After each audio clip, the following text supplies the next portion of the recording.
예수님의 고난과 십자가가 절대로 우리와 무관할 수 없기 때문에 주님의 고난과 십자가의 죽음에 대해서 우리가 무심할 수가 없습니다. 강 건너 불구경하듯 할 수가 없다는 거죠. 주님의 고난과 십자가는 우리에게 아주 직접적인 연관이 있습니다.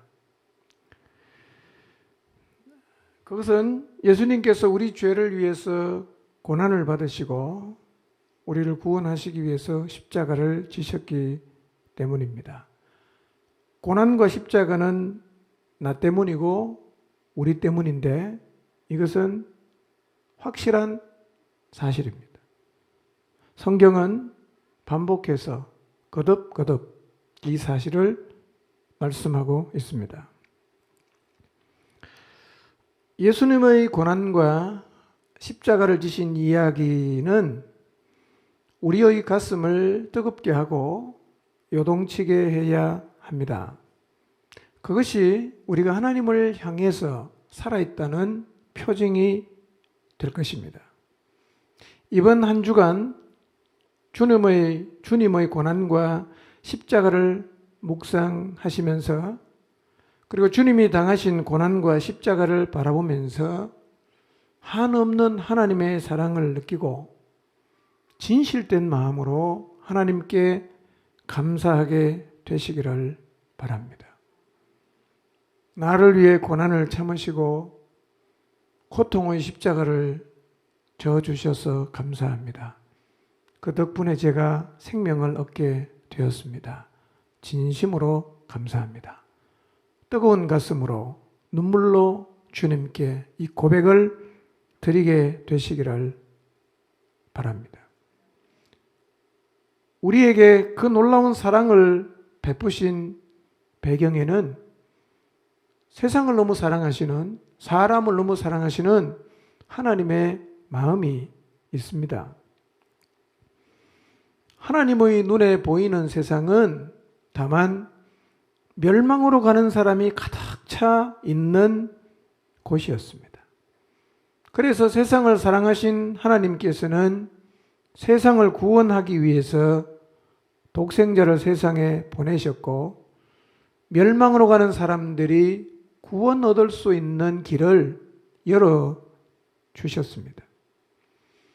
우리가 이 하나님의 역사에 참여하려면 하나님이 가진 시각 그리고 하나님이 가지신 관점을 가지는 것이 매우 중요합니다.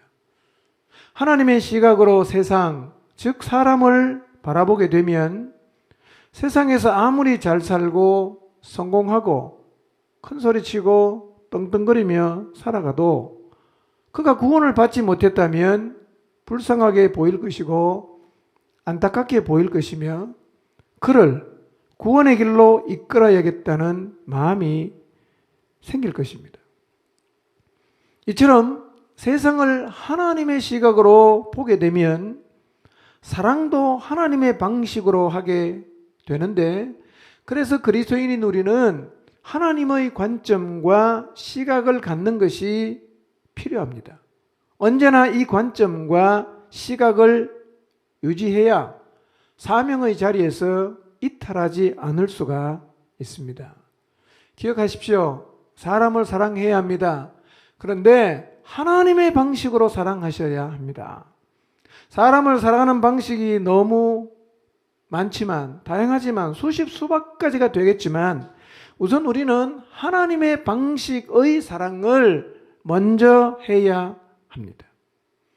여러분이 사랑하는 사람 어떤 방식으로든 사랑하는 거 참 좋은 일이지만 그러나 모든 것에 우선해서 하나님처럼 하나님의 방식으로 사랑하게 되시기를 바랍니다. 여러분의 남편 하나님이 사랑하듯 사랑하십시오. 여러분의 자녀를 하나님이 사랑하듯 사랑하십시오. 여러분의 부모님을 하나님이 사랑하듯 사랑하십시오. 그래서 하나님의 방식으로 여러분이 사랑하는 사람에게 구원의 길을 전해주고 하나님이 행하신 구원의 놀라운 역사를 사람들에게 알려주어서 그들이 구원을 얻는 자리에 서게 하십시오. 하나님은 이런 사랑을 실천하는 사람을 찾고 계십니다. 그래서 예수님께서 고난의 십자가를 지시고 부활하신 이후에 승천하시기 전 제자들을 불러놓고 뭐라고 말씀하십니까? 너희는 온 천하에 다니면서 만민에게 이 세상에 구원의 길이 열렸다는 이 복음을 전파하라고 명령하셨습니다. 그리고 그것이 세상을 바라보시는 하나님이 가장 원하시고 바라시는 일이라고 말씀을 하셨습니다. 우리는 우리의 인생을 이 일을 하며 살다가 들이다가 주님 앞에 서야 합니다. 이것이 하나님이 가장 기뻐하시는 일입니다. 여러분, 하나님의 관점으로 세상에는요, 멸망으로 가는 사람밖에 없는 곳이었잖아요. 그래서 세상을 구원하기 위해서 자기 아들을 보내주셨는데 우리가 그 하나님 아버지의 마음을 가지고 동일한 방식으로 사랑을 하면 하나님이 보실 때 얼마나 기특하겠어요. 얼마나 그 사람 보시면 하나님이 기쁘시겠어요. 그런 사람을 찾으신단 말이에요. 그런데 문제가 뭐냐면 이 길을 가면 고난이 따라온다는 거예요. 그래서 많은 사람이 알지만 이 길을 가질 않아요. 고난받는 거 싫어합니다. 고난을 거부를 한단 말이에요. 사실은 고난을 이기는 것은 결심으로 되는 건 아니에요. 이것은 영적으로 극복할 수 있는 에너지가, 힘이 있어야 됩니다. 그 힘을 갖지 않는 한에는 우리의 남은 인생도 그저 입을 다물고 침묵하는 그리스도인으로 살 수밖에 없을 것입니다. 주를 위해 받는 고난을 부끄러워하지 않고 복음과 함께 고난을 받고자 하는 마음을 가지고 살아야 합니다. 꼭 기억하십시오.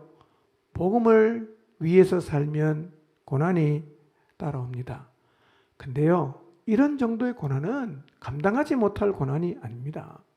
그리고 이런 고난은 주님 앞에 섰을 때 우리의 상급이 되고 면류관이 되니 복음을 위해 고난받는 것을 영광스럽게 생각하시기를 바랍니다. 그리스도인이라면 모두가 이 자리에 서야 합니다. 이것이 하나님의 기대입니다. 하나님은요, 고난을 이기는 그리스도인을 찾고 있어요. 왜냐하면 고난을 이기는 그리스도인이어야 하나님의 마음을 시원하게 드릴 수 있기 때문에, 고난을 이기는 그리스도인이어야 하나님의 시각으로 세상을 바라보고 실천하며 나갈 수 있기 때문입니다. 어떻게 이 자리에 설 수 있는가? 3가지가 있다고 말씀드렸습니다. 이것을 이번 한 주 기도 제목으로 삼으시고 오늘부터 한 주간 동안 정말 주님 앞에 이런 은혜 입을 수 있게 해주시기를, 기도하시기를 바랍니다. 이번 한 주간 기도회를 하지는 않습니다.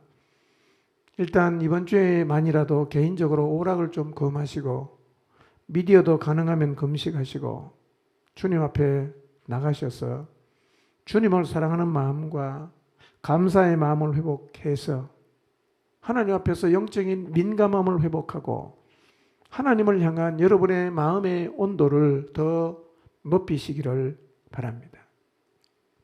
제일 많이 기도해야 될 것 첫 번째, 사랑의 회복을 위해서 기도하십시오. 사랑하면 고난을 감당할 수 있습니다. 부모가 된 분들은 이미 사랑의 힘으로 고난을 감당하는 인생을 살고 있습니다. 모성애라 그러지요. 부성애라 그럽니다. 여러분, 자녀를 향한 부모의 희생과 헌신은 우리에게 뭘 가르쳐 주느냐 하면 사랑 안에는 고난을 이길 힘이 있다는 걸 보여주는 거예요. 모든 부모들이 다 보여주는 거예요. 자식을 사랑하니까 고난을 다 이기지 않습니까? 그러니까 이 말은 사랑 안에는 고난을 이길 힘이 이미 포함이 되어 있단 말이에요. 주님을 사랑하면, 그리고 주님이 사랑한 사람을 우리가 진짜 사랑하기 시작하면 그 일을 감당하는 데 들어가는, 겪어야 되는 고난을 충분히 이겨낼 수 있어요. 왜냐하면 사랑 안에는 그 힘이 들어있단 말이에요. 주님의 사랑 회복해 보십시오. 고난 이길 수 있는 자리에 여러분이 그냥 서게 된다는 사실을 반드시 확인하게 될 것입니다. 사랑이 떨어지면 고난을 감당할 수 없습니다. 사랑이 사라지면 고난을 내가 지고 갈 수가 없습니다. 사랑의 회복을 위해서 하나님 앞에 기도하시기 바랍니다. 두 번째로는 성령의 충만을 위해서 기도하십시오. 성령의 충만을 사모하는 기도는 참 좋은 기도입니다. 그리고 아주 필요한 기도입니다. 많은 사람들이 그다지 좋지 않은 기도를 하기도 하지요. 늘 앉으면 재물을 구하고, 늘 앉으면 성공을 구하고, 늘 앉으면 내가 원하는 것을 구하고, 다른 사람이 죽도 말도 나만 잘 되면 된다고 나 좀 잘 되게 해달라는 이기적인 기도를 드립니다. 좋은 기도가 아니지요. 그런데 성령 충만을 구하는 기도는요, 아주 좋은 기도입니다. 하나님이 너무너무 기뻐하세요. 여러분, 기도해도요, 하나님의 마음에 드는 기도가 있고 하나님의 마음을 씁쓸하게 하는 기도가 있어요. 세상의 가치를 따라 세상의 것들을 구하는 기도는 하나님 마음을 씁쓸하게 하지만, 그러나 하나님의 뜻을 이루며 살기 위해서 성령의 충만을 간구하는 기도는 하나님 마음을 굉장히 기쁘게 하는 기도입니다. 근데 놀라운 사실은요, 성령 충만을 받으면 그 안에 우리가 미처 구하지 않았던 복이 다 들어 있습니다. 여러분, 성령 충만을 경험해 보세요. 세상을 이길 능력이 생겨요. 성령 충만을 경험해 보세요. 그 안에 죄를 이길 능력도 들어 있어요.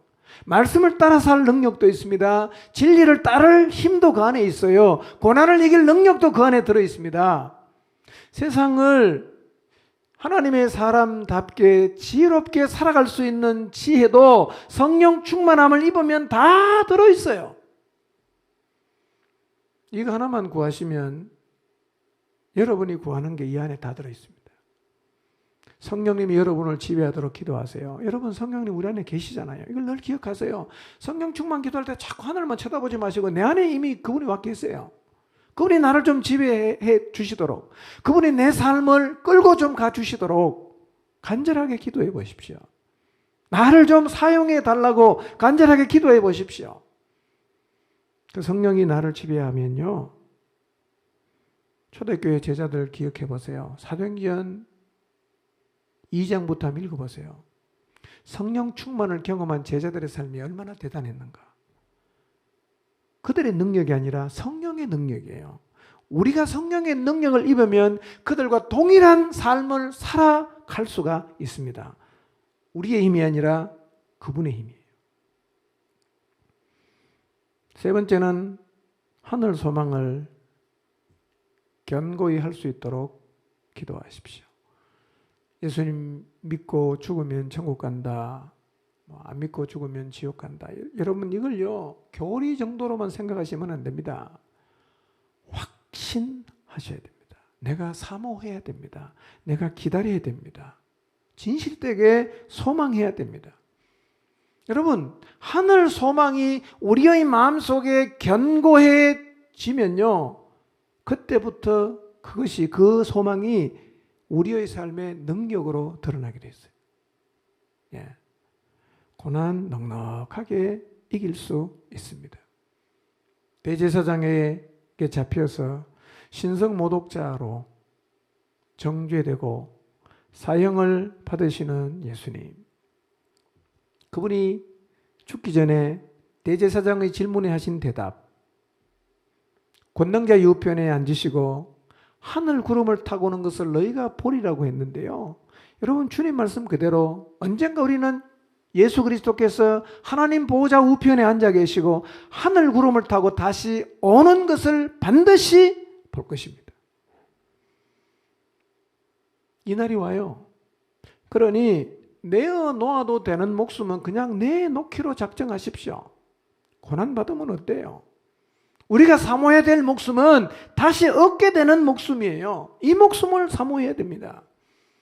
그런데 눈에 보이는 것이 전부고 내어놓아야 되는 목숨이 전부인 사람은 고난을 이길 수가 없어요. 이거 놓으면 다 끝난다고 생각하니까. 그런데 여러분, 다시 얻게 되는 목숨이 있어요. 이 얻게 되는 목숨을 믿음으로 바라보는 사람, 이게 보이기 시작하면 고난의 길을 감당할 수 있게 됩니다. 내어놓아야 되는 목숨을 내놓으려고 하면 다시 얻게 되는 목숨이 보여야 됩니다. 다시 얻게 되는 목숨이 믿음으로 받아들여져야 됩니다. 그러면 내어놓아야 되는 목숨을 미련 없이 내어놓을 수가 있습니다.